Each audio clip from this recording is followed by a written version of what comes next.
Well, good evening, everyone. Welcome to True Crime with the Bad Girl, the Playa, and Dangerous Dave. I am Benny Scala, a.k.a. the Playa, a.k.a. Benny the Jet. And with me, as always, is my very special co-host. She's the best, and then there's all the rest. She is the Boston Bad Girl, Brittany Brown. Brittany, how you feeling this fine evening? Oh, I'm freezing. I have a sinus infection, but other than that, the world is great. The world is your oyster. All right. Yep. Well, and this other guy. So last week we read a poem for our good friend Dave, and I think he liked it so much that I decided to write another one for him because, after all, this is Dave that we're talking about. So here is, yes, perfect timing. Here is the world premiere of, if I can find it, Ode to Ari. You ready, Dave? I'm ready. Here we go. All right. To all of us, he's Dad or he's Dave, a really good man and our absolute fave. Dave is a man with many good feats, great wrestler, great dad, and king of his meats. And although Dave is a man of many a feat, he's short just one thing for his soul to complete. He's found someone he loves from afar. She goes by Ari. She's a bright, shining star. So, Ari, if these words from me you can hear, please come to Dave, our wonderful friend who needs your good cheer. He's a light across the sky, just like Halley's Comet. Please get here, Ari dear, so Tori won't vomit. Beautiful. What do you think, Dave? Love it. Love it. And you know what else I love? The Seattle Seahawks. Yeah. Hey, man, you know, I really went on a limb last week. I on this show, I think I said Seattle 30, New England 13. Final score, Seattle 29, New England. I didn't do too bad, right? You did. You excellent. If you were on The Price is Right, you would have said, "Come on down." I might have a future there in Vegas. Yeah. I got kind of nervous because it was like what 9-0 at halftime. I'm thinking like, there's no way I'm going to come even close. But yeah. Not much of a game though. Kind of a boring game. Wasn't much of a game. I mean, yeah, you watch every Sunday. I'm into football. I'm a football guy. I watch every Sunday, with my daughter and her fiance, and to come down to a dud like last night, including the halftime show, was kind of disappointing. The only good part was the Patriots didn't win. Well, I would think, like, if I'm like a network executive or an NFL executive, and like I'm thinking to myself, who are the teams that I would want to be in the Super Bowl? And like you made up a hypothetical listing of all like opponents.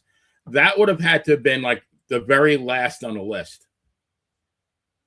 I agree. Listen, the Patriots didn't belong there. Denver and the Bills belong there. The Patriots got there by a luck. Denver's quarterback was hurt, second to last play. So the Patriots didn't deserve to be there. The right team. They were paper champions. You know what I mean? They really. Yep, the right team won. They didn't deserve to be there. It didn't look Bills, like it too. Hell, even the Steelers would have made it a lot closer game. Oh yeah. Yeah, but the Bills belong there. That was a catch. The Bills there, the ex-Patriot Cooks rolled over and had the catch. They ruled that it wasn't. The Bills would have went to Denver, and one of them would have played in the Super Bowl, but the Bills would have went up to Foxborough and beat them. Right. Well, got to wait till next year. All right, guys. Yep. Well, for those of you in Radio Land, thanks for listening on Want Radio. They got what you want. We're also available on Apple Podcasts, Podbean, Spotify, Amazon Music, iHeartRadio Player FM, Podchase from Boomplay. Please like and subscribe. I think we've now been listened to around the world in, I believe it's like 31 different countries. Wow. Yeah, all over the world. Poland, there's a new one. Turkey, Georgia, not the state, but the country, believe it or not. Wow. Yeah, yep, all over the place. All right, well, let's pay some bills here, and then we'll get on to our show. Let's first our Burbauer Law Firm, and then Uncle Dave. True Crime with the Bad Girl, the Playa, and the Stars is brought to you by the Burbauer Law Firm. Folks, if you've been injured in a car accident, please reach out to our good friend Adam Burbauer at the Burbauer Law Firm. Adam and his crew do things the right way with great results. Not only is Adam a great attorney, but the dude has framed pictures of Ernie the Cat Lad, the unpredictable Johnny Rods, and our very own Boston Bad Girl in his office. How cool is that? If you see Adam at the community pool trying to nail that elusive triple Lindy, you'll notice superstar Billy Graham tattooed on his back and Bret the Hitman Hart tattooed on his chest. This guy is not only the man of the hour, the man with the legal power, too sweet to be sour, he is also the excellence of elocution. Besides being a great guy, Adam is a true crime aficionado and an avid WWF historian. Who else can get you a great settlement while breaking down Mario Mancini's greatest matches? Well, that one's a quickie. Check out Adam at burbrowerlaw.com and follow him on Facebook. And don't forget to tell him that the Bad Girl, the Playa, and the Stars sent you. All righty. True Crime with the Bad Girl, the Playa, and the Stars is brought to you by Uncle Dave's Sausage. Are you hungry? Hungry for something thick, juicy, and just a little bit naughty? Introducing Uncle Dave's Sausage, the only meat that knows exactly how to fill your buns. Whether you like it spicy, smoky, or just plain stuffed to the brim, Uncle Dave's got the girth, the girth of flavor you crave. Morning, evening, a quick nibble at 3 a.m. No shame, baby. Uncle Dave's Sausage is served 24/7 at the carnival, where the rides aren't the only things that go up and down. You might have been into fitness, but once you've had the Uncle Dave's experience, the only thing on your mind will be fitting this sausage in your mouth. Slide it between two warm buns, slather it in mayo, or give it a good squirt of mustard if you're feeling frisky. Don't be shy. You know you want it. Everyone's lining up to take a bite. Even Grandma said it was the best thing to ever slap her in the mouth, because nothing slaps you in the mouth quite as hard as Uncle Dave's Sausage. So, folks, in the heat of the night or the light of the day, when your cravings for meat just won't go away, don't settle for Slim or some flimsy old link. Get Uncle Dave's Sausage. It's thicker than you think. Available now only at the carnival. Bring a friend or two. Uncle Dave's Sausage.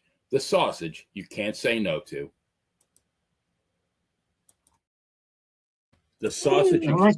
Hopefully Ari can't say no. We're hoping for that, right, Dave? Well, they'll be meeting her on March 22nd, so we'll see what happens. Wow. You know? Like the doctor said before the circumcision, it won't be long now, right? It won't. It won't. You know?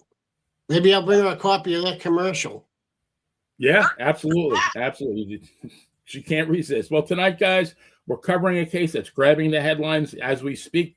Paul Caneiro is accused of shooting his brother and sister-in-law, fatally stabbing his niece and nephew, and burning down their Colts Neck Township mansion. Now, I ask you, though, why would you name a town after a baby horse's neck? That one I don't get. Right. I guess maybe it's better than some other parts they could have came up with, right? True. Yeah. Colt's Neck. In any event, the Bad Girl and I are going to run this one down for you. Keep the comments coming because we do love them. Yes, this is unreal. So on November 20th, 2018, emergency responders were dispatched to a massive fire at a multi-million-dollar mansion in Colts Neck Township, New Jersey, where they would make a harrowing discovery. 4 members of the Caneiro family were dead. The victims, Keith Caneiro, 50, his wife Jennifer, 45, and their 2 children, Jesse, 11, and Sophia, 8, were found inside the burning home, each a victim of violent homicidal trauma before the fire was set. Just hours earlier, another blaze was reported at the nearby residence of Paul Caneiro, Keith's older brother. Fire crews responded to that fire in Ocean Township at approximately 5:01 a.m. The flames were quickly brought under control, and Paul's wife and 2 adult daughters escaped without serious injury. Authorities later determined that Paul Caneiro was responsible for setting his own home aflame and subsequently deliberately setting the Colts Neck mansion on fire after killing its residents. He was arrested and ultimately charged with multiple counts, including 4 counts of murder, aggravated arson, weapons offenses, and related charges. At around 5:01 a.m. on November 20th, 2018, firefighters responded to a structure fire at the Ocean Township home of Paul Caneiro. Investigators later determined that the fire was intentionally set, possibly to create a diversion or false narrative that the Caneiro family was collectively targeted. Several hours later, a neighbor reported smoke at the Colts Neck mansion. Responding crews found the home engulfed in flames and soon uncovered the bodies of the 4 family members. An initial examination confirmed that all 4 were killed by violence.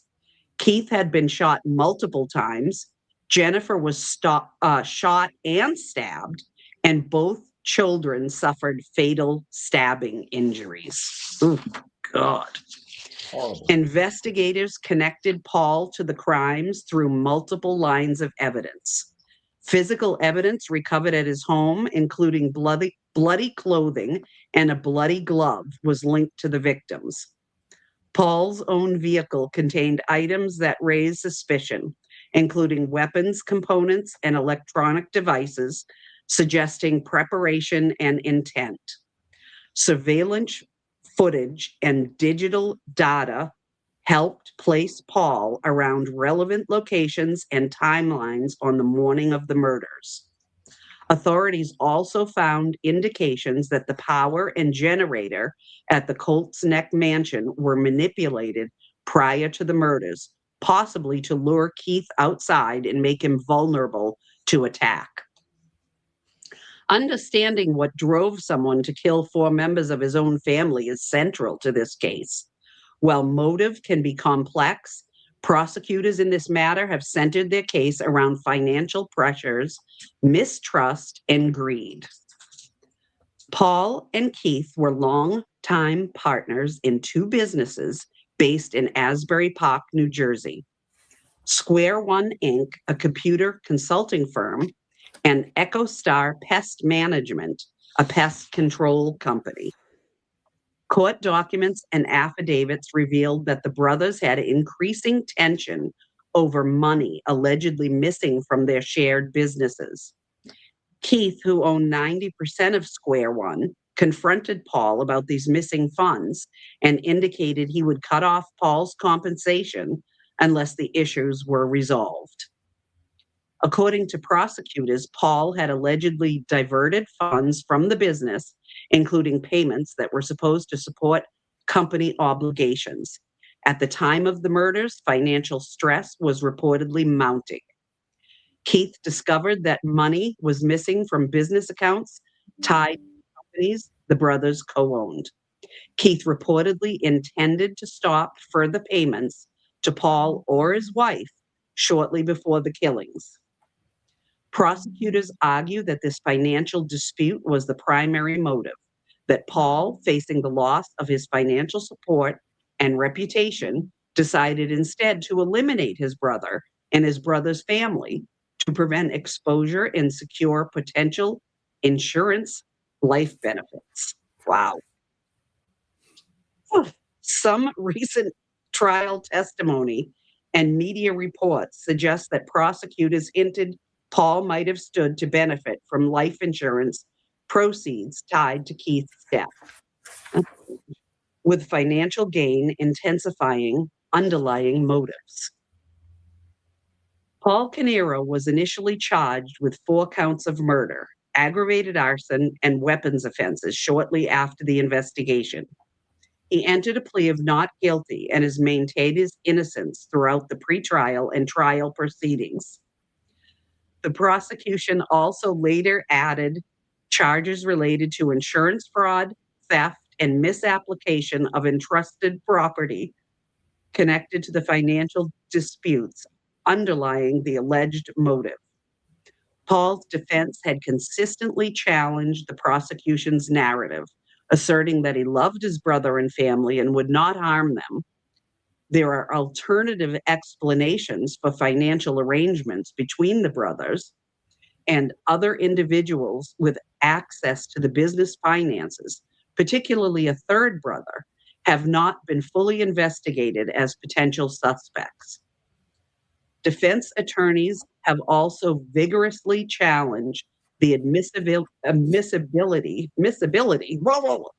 of key evidence and procedural aspects of the prosecution's case, leading to appellate litigation and significant pre-trial motions. Oof. A pivotal legal battle reached the New Jersey Supreme Court in late 2025, where justices considered whether certain digital evidence, especially surveillance footage and DVR data from cameras at Caneiro's properties, could be admitted despite being seized without a warrant. The court ultimately ruled that evidence seized under exigent circumstances related to a rapidly spreading fire could lawfully be used at trial. Another notable pre-trial development occurred when a judge denied Paul's request for release after more than 6 years of detention, reasoning that procedural delays were largely attributed to appellate litigation and evidentiary disputes.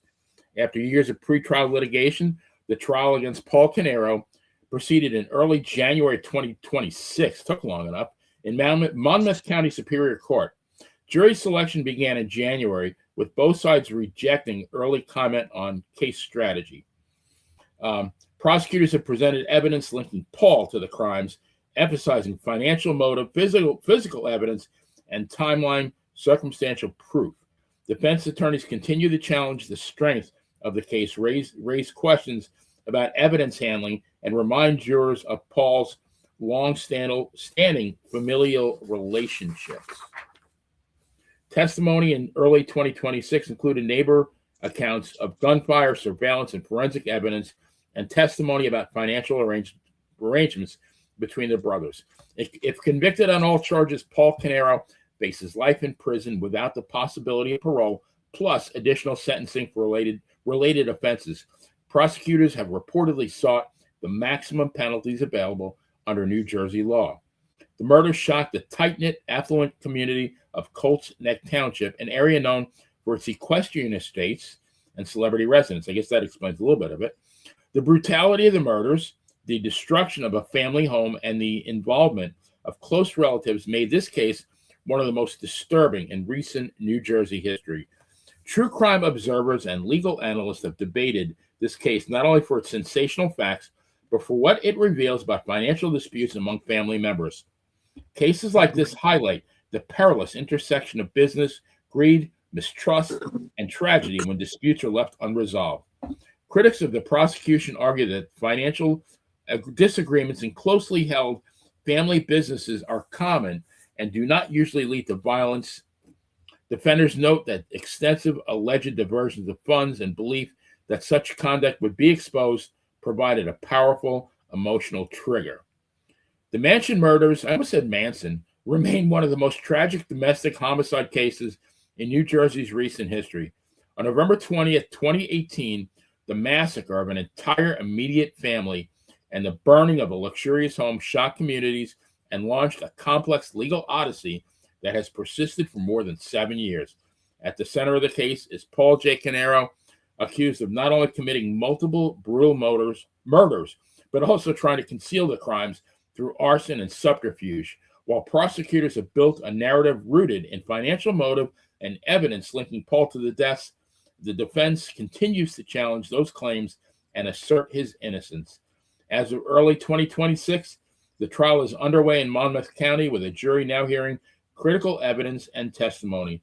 The outcome of this case and the ultimate verdict will have profound implications for the Caneiro family, the community of Colts Neck, and the broader understanding of how familial disputes can explode into unspeakable violence. So, Dave, you're kind of the expert on this one. What do you think so far? Well, I just want to let everybody know out there in podcast land, this trial right now is going on Court TV. I don't, I watch this man in the courtroom, and I look into his eyes, and I just watch him, and they're going over the autopsy reports, everything that goes into a trial. That they got the medical examiner on the up there testifying. going through the autopsies of each person, showing the photos. I don't get, like, I just don't understand how you just sit there and you listen. And I mean, this man is just evil, just a pure monster. How can you just, let's get the adults out of it for a second. How do you go and stab your niece and nephew? Were they up with a 10 and 8 or 11 and 8 or something like that? Yeah. They were 8 and 10 or 8 and 11. And I know he stabbed him in the neck because I was listening to the trial. He stabbed him in the neck. He stabbed one in the eye. I mean, and they know who he is. Like, I mean, can you imagine this man who's in a rage? Like, he's in this rage. And he's stabbing you, and you're looking at him. He's supposed to be your uncle, and God knows what they've done with their uncle, the trips they did, Christmas, whatever they did as a family with his brother. It's just, and me and Brittany were talking, like, are people fucked today? And we just never noticed it, like growing up. Were people fucked back then like they are today, and we just didn't notice it? I don't think to the extent that they are now. I think the value of human life over the years has deteriorated, where it's not as as valued. You never heard anything like this. Very rare exception. It seems like it's in the news every day now. I know. And they said, I'm listening to the trial. They said he planned this out. This isn't something that happened on the spur of the moment. This was planned out. Well, so he planned on going there and killing his niece and nephew and the wife. And it just, as soon as the brother came out of the house, he shot him in the head. He was done on the front lawn on the side of the house. And that's when he went into the house, and then he shot the wife. I believe he stabbed her, and then he went and got a kitchen knife and stabbed the kids. Yeah, he shot and stabbed the wife. He shot the brother, shot and stabbed the wife, and then stabbed the kids. But, I mean, if you got a beef with the brother, tell him, hey, you want to go bowling? And then, maybe you off him. Like, why do you have to take out the whole family? I mean, that's what I don't get. I don't know. Maybe he didn't want to leave witnesses. Maybe he didn't want to leave witnesses behind. Why take the kids? I mean, how do you in 2026, how do you think that you're going to get away with this? That nobody's going to not know who did it? I mean, and of course it goes back to money, right? Because I guess the younger brother was alleging that Paul was stealing or embezzling money from the company. It was quite a bit of money, wasn't it? Yeah, it's a lot of money. He had his girlfriend. He was taking trips and vacations with the girlfriend because he was married too, and taking care of the girlfriend's kid. He was spending money on everything what it had to do with the girlfriend. He bought the girlfriend a brand new Audi. Oh wow! Yeah. And he was paying. Yeah. Now, when they interviewed her, because I did catch that, and she didn't speak English. She needed a translator. Her name was Giselle Restrepo, but she denied. She said she paid for the trips to Colombia. I don't know if I'm buying that. No. Yeah. She's just trying to save him. That's not true at all. But I will say one thing. I was watching this trial last week, and when they were going over the autopsies of the children and showing the photos, and the photos were disturbing, showing the photos in court, he did break down. I mean, did he break down because he's truly sad, or did he break down because he knows he's screwed? I mean, that's what I was trying to figure out. I'm looking at him in his eyes. That's why I look at people in the eyes, and I think that I couldn't help think, looking in his eyes, that he had some remorse. I have to say, I would hope so. I mean, like we talked about before the show started. For the kids, I mean, they were a year apart in age, right, Dave? The brother and the two brothers. Yeah. So I don't know. I didn't see him cry for the brother and the mother. I mean, the wife. But when they did the children and they did the autopsy photos, and he broke down while he was sitting there, and that's more than what Brian Walsh did when they were going through his trial with pictures. So, I mean, a teeny weeny little bit of credit to the guy that he has some type of feelings. I think watching him, I just feel like he's reliving what he did. Because let's face it, when you do something like that, you ain't you. You're not you. Right. You're somebody else. And I think that, because you got to remember this happened in 2018. Right. Well, yeah, so I think that a little bit of guilt and remorse somehow seeped into his heart, and sitting there listening, he broke down and knowing what he did. I mean, just to think, like, what's your thoughts on the drive over there from your house? Like, what are you thinking? I know. Like, what are You your know what? thoughts? It's not too late. I could still not do this, Exactly. Listen, But no matter what your situation in life is, Good. there's always a solution. Always. You just got to stop and think. But there's Absolutely. always a solution. Yep. The solution ain't killing your wife and chopping her up and throwing her in bags and dumpsters and making your kids orphans and No. doing this to this family. There's a solution to everything. Right. Yep. No, and I think in this case, and I mean, I'm not justifying what he did because there's no justification, but I think he got himself in such a deep hole financially that I think that he thought this was his only way out, which is not true. I mean, and not to sound corny, because I'm not trying to sound corny, but sometimes maybe if you just picked up something and just read it a little bit and got some guidance, maybe you wouldn't go be fucking around on your wives and killing your kids. And well, I mean, obviously they weren't around in 2018 though, Dave. That's the problem. Well, Jesus was. If they had been around in 2018, maybe he would, he would have. No, Jesus was around.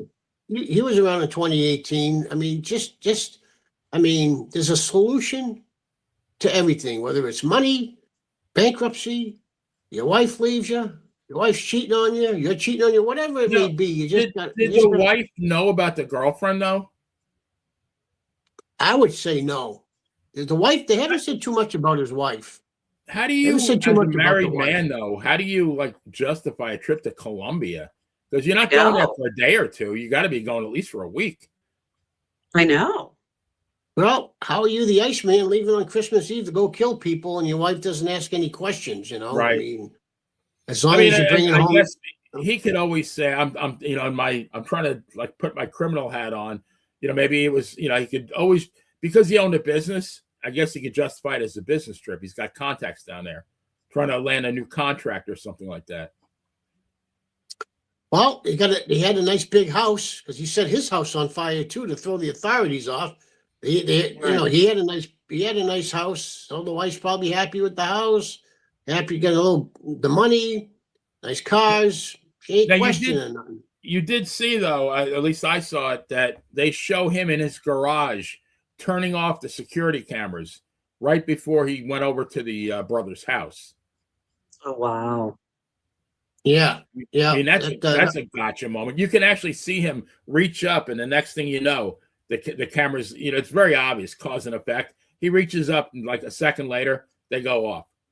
And that was the night that he did it. So, I mean, I don't think he was too bright. I mean, he left footprints everywhere.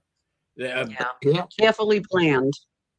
Well, it was carefully planned, but like I said, nobody's that smart that you could pull something off like this now. There's too much. There's too much technology to do you. Well, they're so stupid. They found his clothes with the children's blood on it in his in the garage or down in the cellar. They found clothing with the blood on it. I mean, how stupid can you be? Gloves, I think. Any of the gun bullet casings found at the scene all tied back to guns that he owned. I mean, what does this defense even use as a defense? Right. And then, I mean, I know they had a detective on the stand, and they read about, it was 45 minutes worth of text going back and forth between the two brothers. And it's very damning because, the younger brother, the one that got killed, said, I'm cutting off your salary. Pretty much saying you stole from the business. I mean, it very, very hostile. I mean, there's a gigantic nuclear heat between the two of these guys. So like, there's your motive right there. Absolutely. And they have it all. They have it all. You know what my question is? What are you guys' thoughts on this? Do you think he killed all four of them because he thought he was going to get away with it and he thought he would get all that life insurance? Because if he kept the wife and the two children alive, they may have gotten the life insurance. So do you think that's why he killed the whole family? I do. That's a good point. That's a great point. Never thought of that. That's a good point. I just don't know who the life insurance. That you came up with that. I mean, that's very devious. No, it's true, because I guarantee you on those life insurance policies, I bet most of it, if not all of it, were going to the wife and or the kids. Yep. Yeah, she devious, very devious. Yeah, devious. I think devious. No, but that's a very good point. I mean, you know, and now being that they were in business together, I would assume as part of the business, because this is pretty commonplace, you're going to have life insurance on your partner.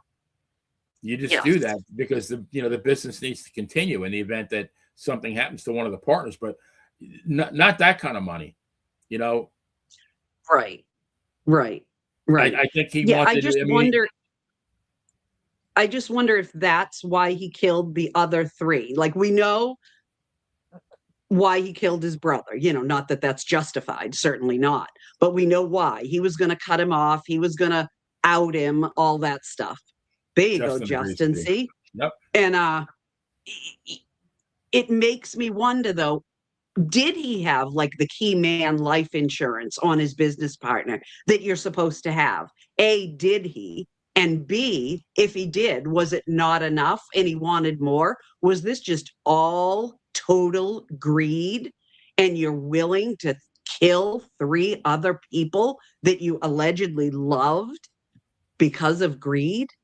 Is that what this was? Right. And we were talking about it. Not that everybody gets along with their siblings, but when you're young, I mean, my brother and I are 6 years apart, and we're like so close now. He lives like 5 minutes from me. But these two were young enough, or like close enough in age, where they probably, growing up, they probably shared a bedroom. They probably opened up Christmas presents next to each other. Had Thanksgiving together for years and years, and even after they became adults, I believe according to reports, they were still very close. Like, how do you just flush that down the toilet for some money? Yeah, it's like the old saying goes, the old saying in the Bible goes, "Beware of people wearing sheep clothing." Is that how it goes? Absolutely. See, now Dave's trying to quote the Bible here. I wonder where that came from. I know. Yeah, I'll quote another biblical something from the Bible. Money is the root of all evil. Right.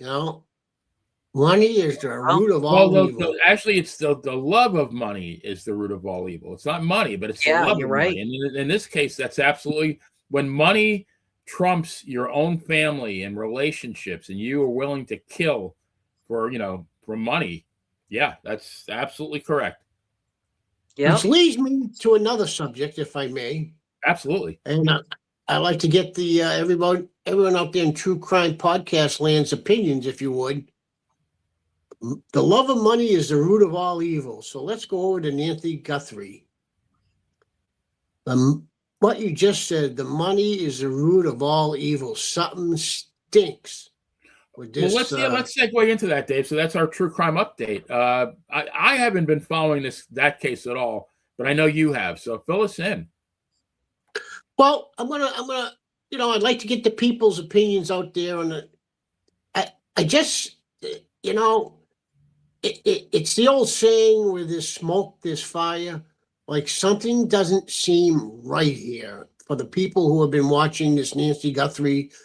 She got kidnapped out of her house, a week ago, 8-9 days ago.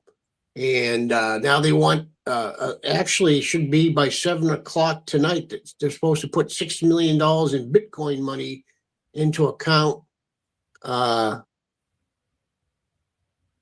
get her back. But, and I got to choose my words carefully here.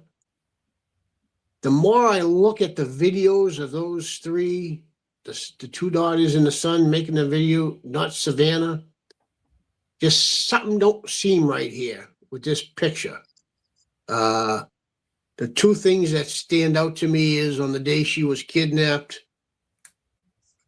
she was going over her daughter's house and the son-in-law's house, which lived 10 minutes from her, and they made her take an Uber. I don't understand that. They made her take an Uber to their house 10 minutes away.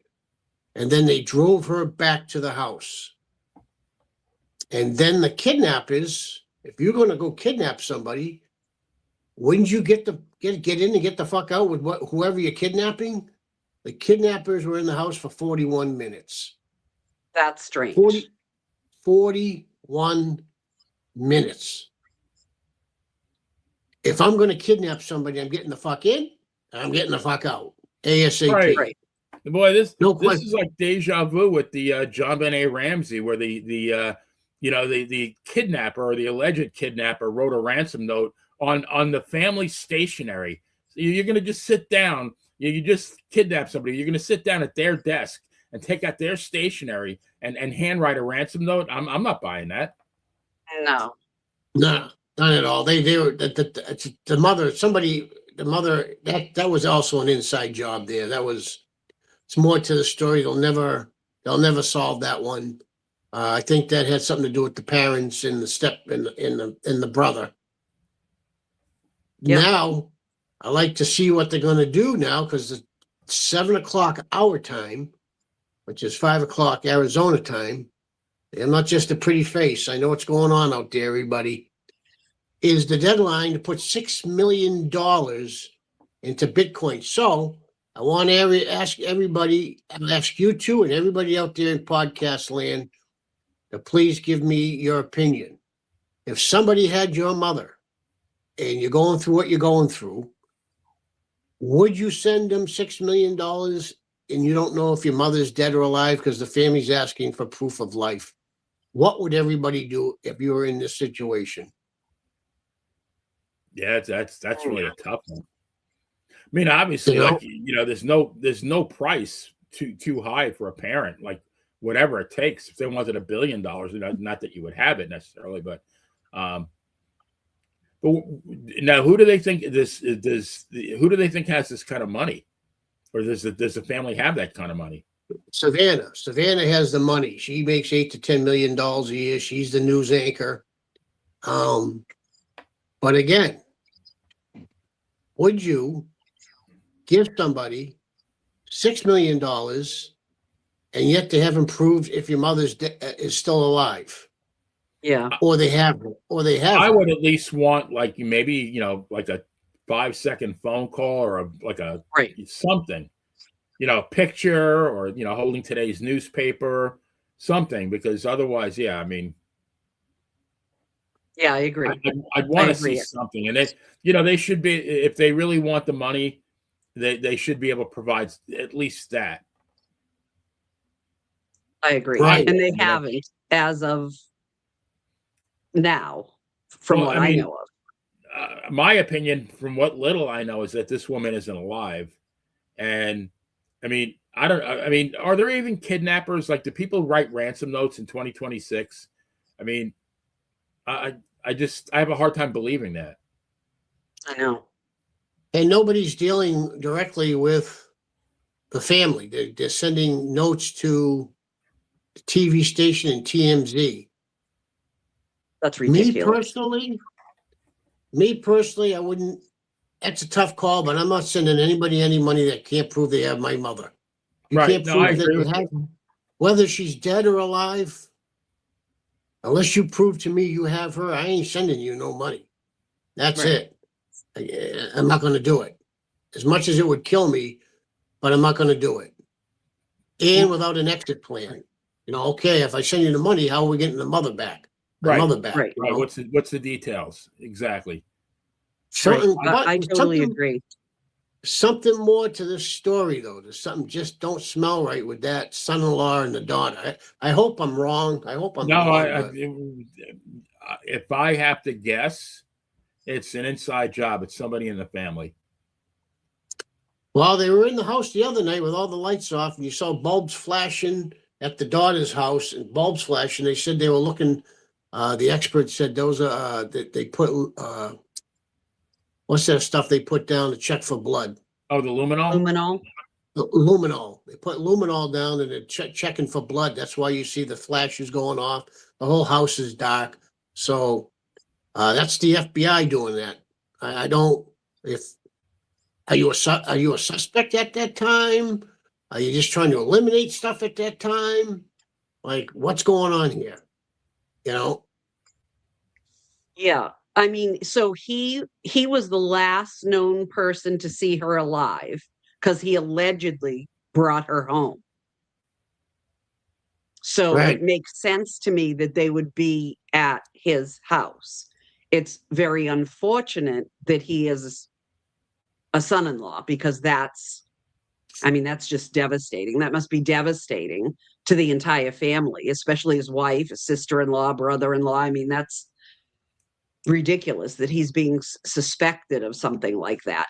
But again, we don't know their financial situation. We don't know whether they've asked Savannah for help, whether she said yes a million times and finally cut them off. We don't know any of this.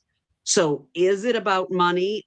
Yeah, I think so, considering whoever wants 6 million in Bitcoin.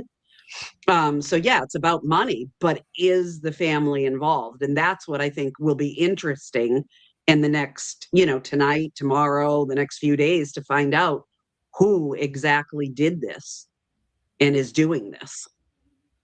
And this goes back. Dave, I don't understand. What's your logic as far as the Uber? Like, that part I don't follow. You said they made her take an Uber, meaning the mother?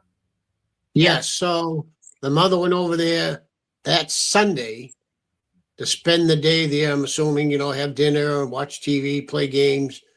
And the daughter and the son-in-law lived 10 minutes away from her, but they made her, an 84-year-old lady with health issues, take an Uber there. I'm trying very hard not to understand that, but I can't. Why would you? I can't either. It doesn't make any sense. Right. And then they brought her home that night. Right. I mean, so if I'm married to somebody who's saying your mom needs to take an Uber, it's like the hell she is. Like, you're going to go get her. Exactly. Right. 10 minutes down the road. Right. It's like she's not living in the next state. I mean, she's right in the neighborhood. Right. Right. Yeah, that is kind of bizarre. I don't understand that. But all this ties into what we were talking about with Paul Caneiro, with money. Everything it ties in with money. And that's how I guess what I'm trying to say is, I got to choose my words carefully here. Are they jealous of her because of her career? Are they jealous of her because of the money she makes? Are they in some type of financial problems that the system won't help her? Or does it have nothing to do with them at all? Right. But 41 minutes to kidnap somebody, you're going to stay in the house for 41 minutes? How do they know that? Just You can tell by the timeline of when the cameras were taken out. They ripped the cameras, They took the cameras, they took the ring camera, and then they took her Apple Watch off, which is she has a app because she has a pacemaker, and the Apple Watch has an app to her pacemaker, so they can tell what time they took her Apple Watch off because it detached from the pacemaker. Right. So they have a timeline there. That's how they have the timeline. To me, it's like the Ramsey case. I mean, you're spending that much time, like, to write a ransom note. You're spending 41 minutes in a house. You obviously feel very safe and very comfortable in that house, because if I'm robbing somebody's house, I'm in and out of there in like 15 seconds or as fast as I can. I'm not spending one extra second in that place. So it's got to be somebody who's familiar with the house. Right. I agree. And her blood was on the front walkway, droplets of her blood.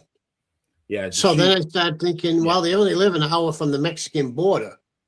And I said, no way, it can't be, because if those gangs over there or the drug lords over there came here to kidnap her for money, them motherfuckers wouldn't have stayed in the house for 41 minutes. They would have been in, out, and gone.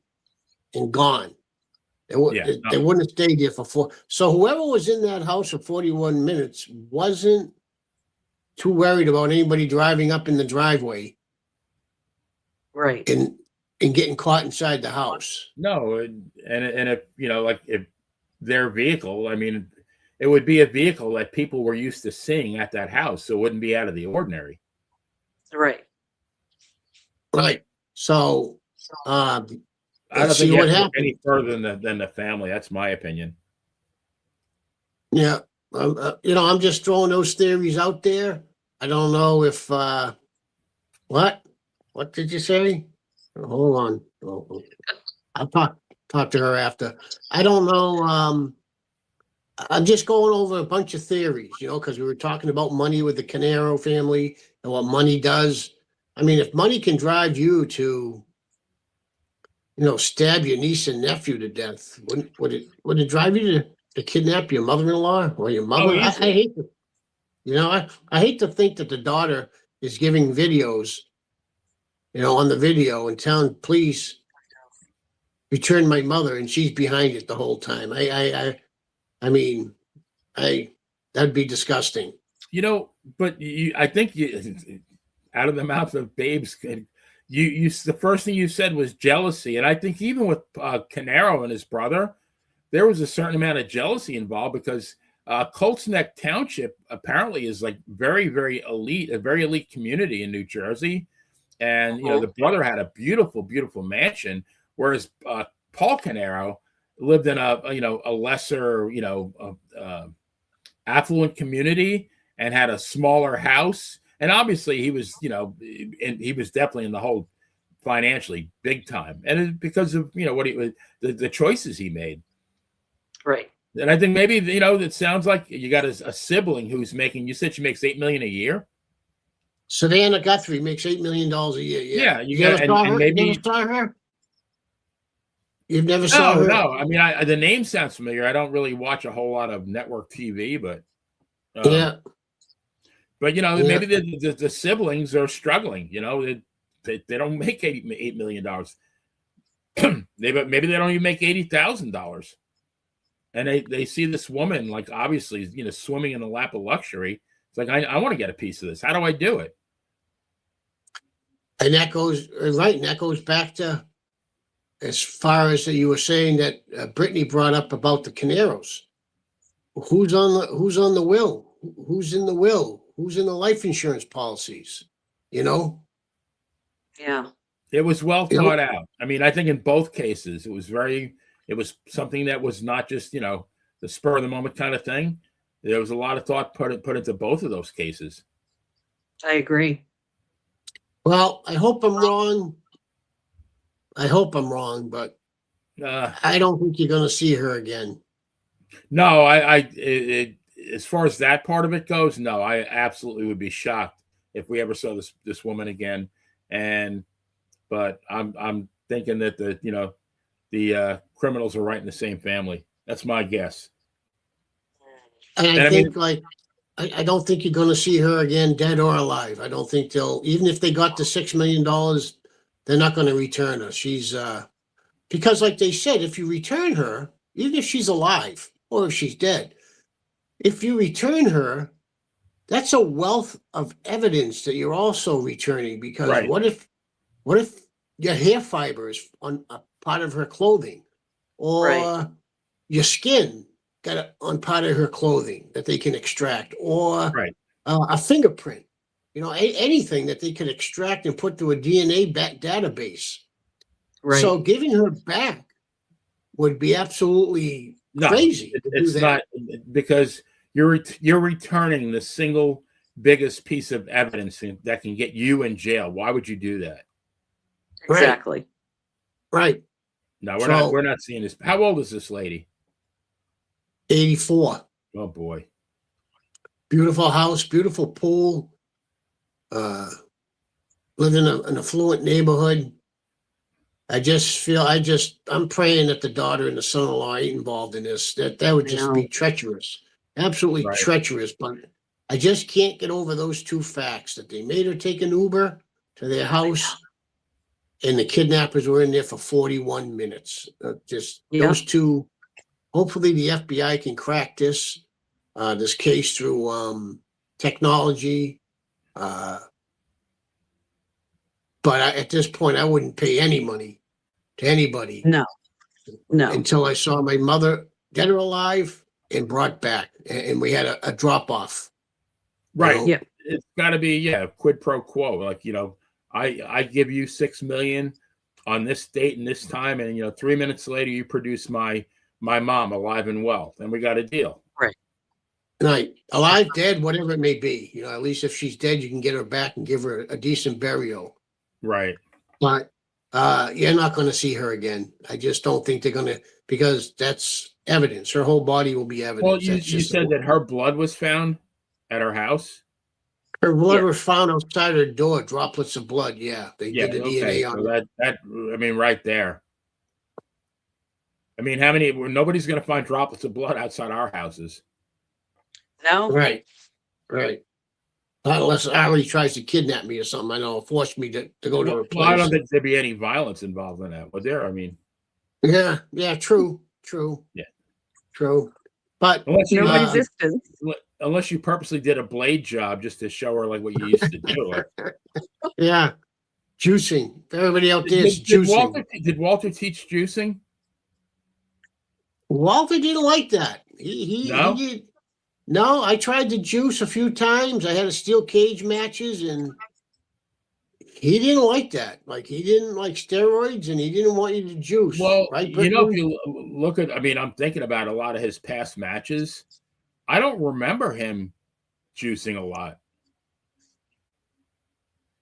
No, not a lot. You're absolutely right. No, very, very. So when he, it's one of those things, when it does happen, it's very impactful. Right. I know he did it a couple of times with Bruno. Like, I did that match in the Boston. Was it the Boston Garden? Not Boston Gardens. Was it at Fenway? Where it was in 1969, and there's like that iconic picture of Bruno clocking him with a chair. Yeah, it's Fenway Park. Okay. But when he fought Bruno, he never juiced. Bruno was the one that always juiced. Yeah. I don't ever recall ever watching a match where he juiced. He did juice because I have him on a wrestling magazine. I think Brittany does too, but he didn't juice. And you see his matches with Buddy Rogers and Pat O'Connor, and a lot of his matches he didn't juice. Right. Well, was that his philosophy, that in most cases it wasn't necessary? Right. Right. He never said anything to me. All I know is he had some rules, and one of the rules was, no juicing and no steroids. That was very adamant from the beginning. And like I said, I had steel cage matches with people, and for the championship, and he wouldn't let me juice. And if you juice, he would have fired you. So it's not really? Wow. Yeah. He fired you. Yeah, it's not, if he tells you not to juice and then you go out there and juice, because I wanted to juice so bad. Well, if you go out there and juice, he's going to fire you. Right. If my boss told me not to do something, I'm not going to go. If I do it, then I'm just asking to be canned. I think he would fire you. Yeah. He would have fired me. He liked you. He would call you back, Dave. He fired me 5 times. Walter fired me 5 times. Oh, he did? Wow. Yeah, he fired me 5 times. Me and Walter had a great relationship, but Walter was a very, I don't like authority. My father left before I was born. I never liked it. Like John Mellencamp had that authority song. I never liked authority. So Walter used to yell and scream a lot, and, he'd go out and wrestle, and then I'd tell him to fuck off, and then he'd fire me, and then a week later he would call me up with 6 or 7 bookings. Just went. Yeah. Maybe 5, maybe 3 times he fired me, not 5, maybe 3. And then we'd get along fine. I rode with him. I traveled with him. But just sometimes he just would fight. I don't like people yelling at me, and I don't like authority. And sometimes he would go at it in the dressing room, and he would fire me. I'd go home, and all right, he'd pay me. I'd go home, and I wouldn't hear from him. And a week later, he'd call me with 4 bookings, and talk to me like nothing ever happened. That's got to be a nice, not that getting fired is a nice feeling, but the fact that one of the greatest legends in the history of professional wrestling, and I don't just say that loosely. I mean, he truly was one of the greatest legends in the history of professional wrestling. He thought enough of you to, ask you to come back to work for him. I mean, that says a lot about you too. That's, as God is my witness, as this beautiful young lady is my witness. That happened probably about 3 times. And we'd get at it in the dressing room. He'd pay me, and he'd say something, or just something happened in the match, and he'd yell at me, and I didn't like that, and I'd tell him to fuck off, and he'd tell me I was fired, and then about a week go by, and I wouldn't hear from him, and then you'd get a call, and hi Dave Starr. That's how he talked, and say, hey Walter, hey, what's up? How are you? Nothing was ever said about the argument. He just gave me some more bookings. Like it never happened, right? Yeah, like it never happened. He never brought it up. He never said he was sorry. I never brought it up. It just gave me some more bookings, and that was that. You guys were like George Steinbrenner and Billy Martin, kind of sounds like that, love-hate thing going on. Almost. Yeah. I told him, Walter, I don't like people yelling. Don't fucking yell at me. And then he'd fucking yell at me if he was in a pissy mood that night, or he just in a mood. He'd just yelled at me, and that was it. And I yelled back at him. And it wasn't violent or anything. It was nothing like that.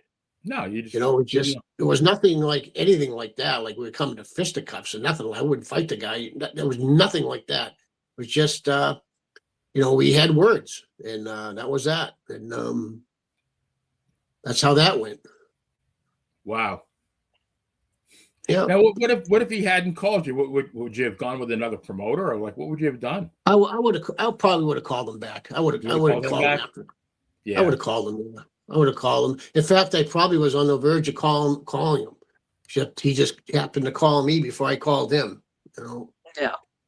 He's one of those rare guys in wrestling. I was just chatting with Melody Koloff this afternoon, Ivan's granddaughter, and I was saying that now I've never heard anybody, and all the people I've chatted with in wrestling, nobody's ever said anything to me about, disrespectful about Ivan. It's kind of the same thing with Walter.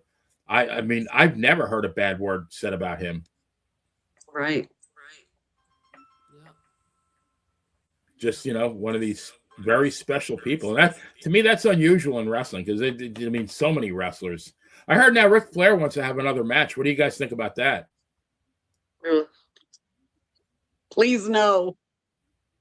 He'll be 77 in a couple of weeks.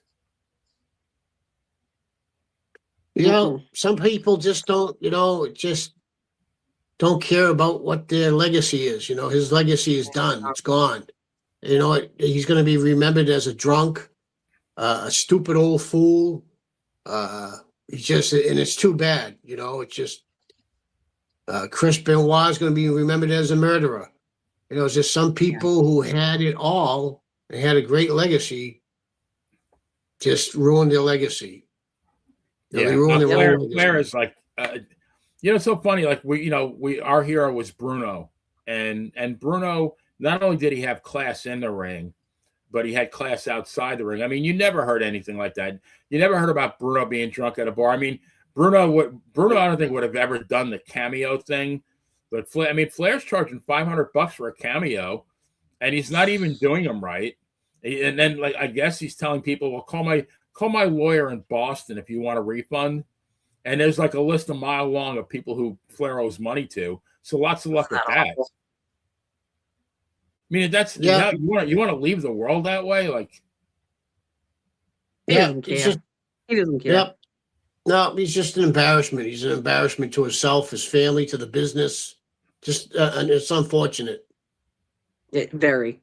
I agree. Because, as a professional wrestler, a traveling world champion for the NWA in the 80s, I mean, he really was the man. I mean, the guy worked his ass off from what I can see. I mean, Not many guys would travel, like do that kind of schedule that the world champion, the NWA world champion had. Now, of course, it cost him, a truckload of wives in the process, but I don't know about that. I mean, I don't know that. Do you think it was the schedule? Or do you think it? I mean, if he was somebody other than Ric Flair, with his personality, maybe he could have done it. Well, see, the thing with him too is some people just get caught up in themselves. Right. Like he feels he's going to live his gimmick, even though he's not in wrestling anymore. Oh, I got to live my gimmick every day. I got to be at the bar with the money and drinking and girls. I got to live the dude. You're fucking 95 years old. It's done. It's over. You're done. It's all over. Right. It's all over. I agree. Yeah, I agree. There's something like, and I'm not saying age should define you.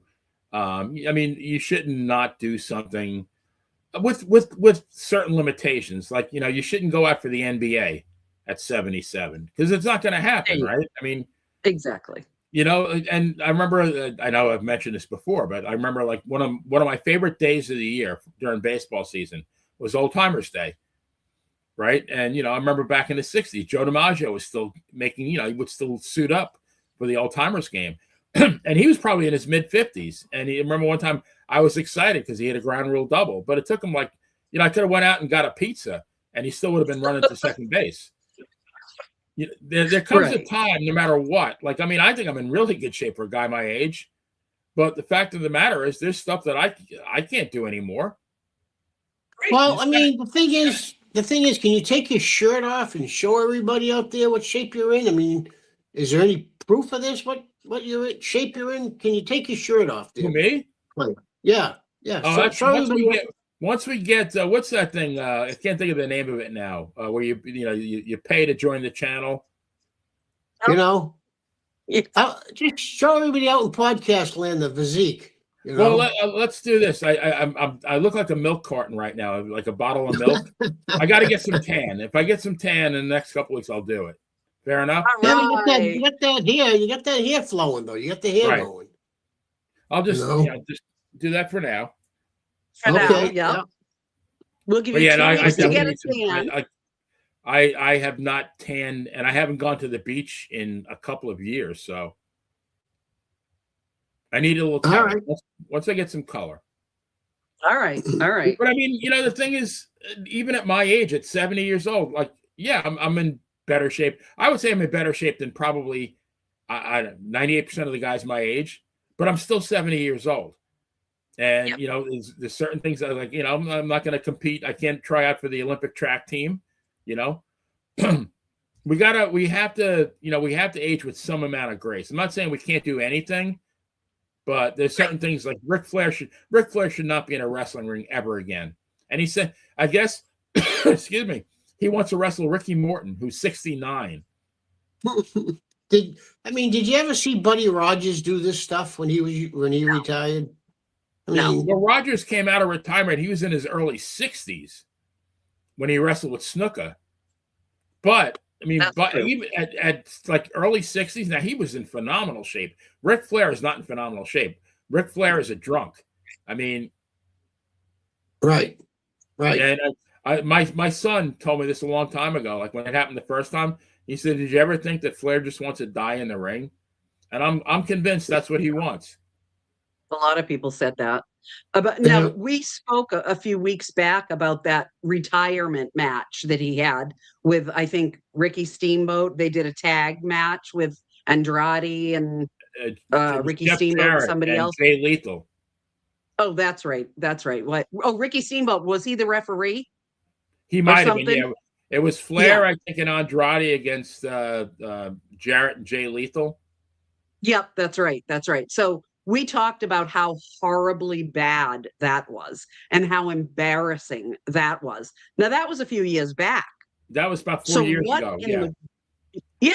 What in the world would make him think that he would do any better today than he did then? He's got 4 more years of alcohol in him. Yeah. So he's lost. Yeah, but you know what? There's people on social media, Rick, you're the man. If you do it, I'll come see you. you know, as long as somebody's going to pay to see him, he's going to do it. Yeah, I guess. Someone paid for me to take off my shoes. I'd rather give my money to the fine servers at Grandma Sally's. There you go. There you go. Know, because they love me. You know. Oh, who wouldn't?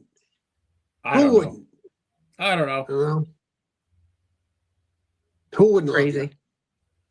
I try to be a lovable, you know, try to do the right thing every day, and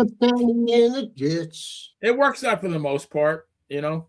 But there's always somebody that, no matter what, there's somebody out there who's jealous of something, even though it's like maybe not even, you know. You can't please everyone. That's right. We find that out every day, don't we? Absolutely. Yeah. Can't be done. Absolutely. All right, guys. Well, let's call it a night. You're gonna go find out about the. We can find out about it next week about what happened with the Bitcoin thing. Yeah. I don't think she's coming back. No, she's not coming back. There's no way. We're gonna have bad news next week. And I mean, well, hopefully good news, because hopefully they also capture whoever did this. Yes, and I think the Paul Caneiro trial maybe should be wrapping up. Yeah, I would think today was day 17. I think the prosecution rested. I can't imagine they're going to put on that much of a defense. Yeah. He's not going to take the stand. No way, no how. No. Yeah, they'll probably have. I would say they're probably going to wrap this up by Friday. Yeah. On or before. Yep. All right, guys, and check out Brittany every Saturday from 1 to 5 Eastern Time on Funland Radio. 4 hours of excellent classic tunes. I'm so glad they decided to keep that going, because that is so good. Me too. And what a I mean, you talk about, I don't know how many songs they have at their disposal, but you guys play stuff I haven't heard in years. I know, it's you crazy. Actually play Color Him Father by the Winstons from 1969. Exactly. And I probably haven't heard that song in like 40 years. I'm thinking, holy crap. Yep. Yeah. Yep. There's some rarities there. Yes. For sure. And then you'll hear me this Sunday at 3 on Want Radio. And if you look at the thumbnail, there is a link to both of them. So, folks, from all of us to all of you, stay safe, stay warm, and we will see you next crime. Bye, everyone. Thanks for watching. Bye, Mrs. P and 2.0. You guys are awesome. Everybody's awesome. We love you. Bye, Mrs. P. Bye, 2.0. Bye, Justin. Bye, everyone. This sounds like the Waltons. All right. Good night, everyone.